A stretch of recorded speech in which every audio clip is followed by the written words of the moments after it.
Hello everyone and welcome again to the Mathematecher channel.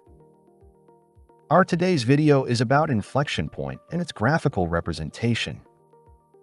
So we have a numerical function f which has the set of the real numbers r as an input set and of which the image fx equals in terms of the variable x 3 times x to the power of 3 plus 1.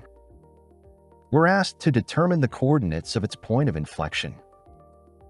In order to answer this question, we will start by reminding what's the point of inflection of the curve of a numerical function of a real variable.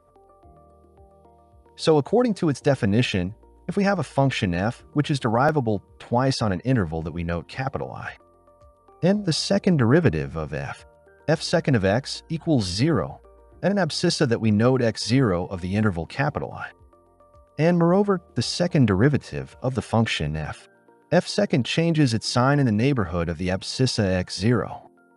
Then the point A that has x0 and f of x0 as a coordinates is a point of inflection of the curve CF of the function f. So according to this definition, a point of inflection of the curve of a function is a point where its second derivative equals 0 and changes its sign along its neighborhood. Therefore, in order to determine the coordinates of the inflection point of our function, we will calculate the second derivative of our function and look for the value of the variable x for which this derivative equals 0. Now, as our function f is a polynomial function, then it's defined and derivable on its input set, which is the set of the real numbers r. Beside that, for every real value of its variable x, we have its first derivative f prime of x, which equals 3 times x to the power of 3 minus 1 plus 0, that equals 9 times x squared. Furthermore, we have for every real value of the variable x, the second derivative of the function f second of x, which equals the derivative of its first derivative f prime of x, that equals 9 times 2 times x to the power of 2 minus 1, which equals 18 times x. So f second of x equals 0, if and only if 18 times x equals 0, which means that x equals 0.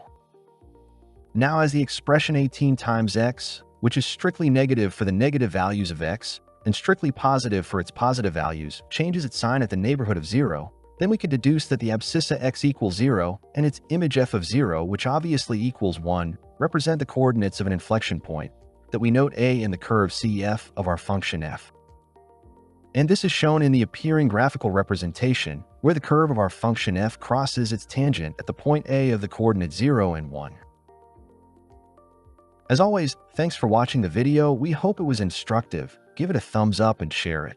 Subscribe to the channel and activate the notification bell for more.